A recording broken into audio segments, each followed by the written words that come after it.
Telantarkan 6 anak dan seorang istri demi wanita lain, seorang oknum polisi berpangkat itu dari Polres Lubuk Linggau jalani persidangan di Pengadilan Negeri Palembang. Sambil menangis, istri oknum polisi ini minta agar suaminya tersebut dipecat dari kedinasan Polri.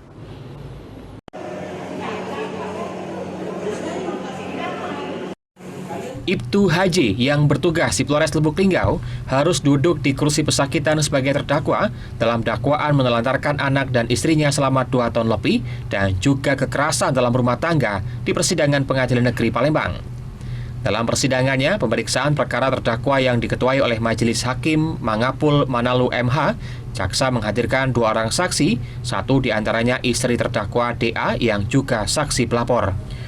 Usai persidangan, Jaksa Penuntut Kejaksaan Negeri Palembang Indah Kumaladewi menyatakan kronologi peristiwa terjadinya perkara, terdakwa merupakan seorang oknum polisi yang saat ini telah ditahan oleh Propam Polda Sumsel dan didakwa pasal 49 huruf A, junto pasal 9 ayat 1, Undang-Undang RI nomor 23 tahun 2004 tentang KDRT dengan ancaman 4 tahun penjara.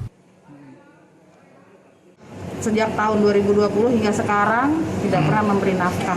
Oh, 2 tahun menelantarkan anak istri. Kurang lebih 2 tahun sih. Pelaku sendiri menurut infonya adalah seorang anggota polisi, benar ya? Iya betul.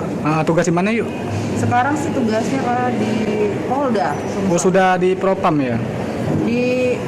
Saya kurang jelas ya kalau di Propam, apalagi di Polri sudah tidak mempedulikan saya dengan anak-anak, sudah tidak pulang ke rumah. Semenjak 2018, semenjak ketahuan ada perempuan lain. Saya hanya minta keadilan yang seadil-adilnya terhadap apa yang terjadi dengan saya dan anak-anak. Maksudnya bisa spesifikasi nggak Bu? Atau dipecat atau gimana? Iya, kalau memang bisa ya saya minta diberhentikan saja. Dari Palembang, Guntur, iNews melaporkan.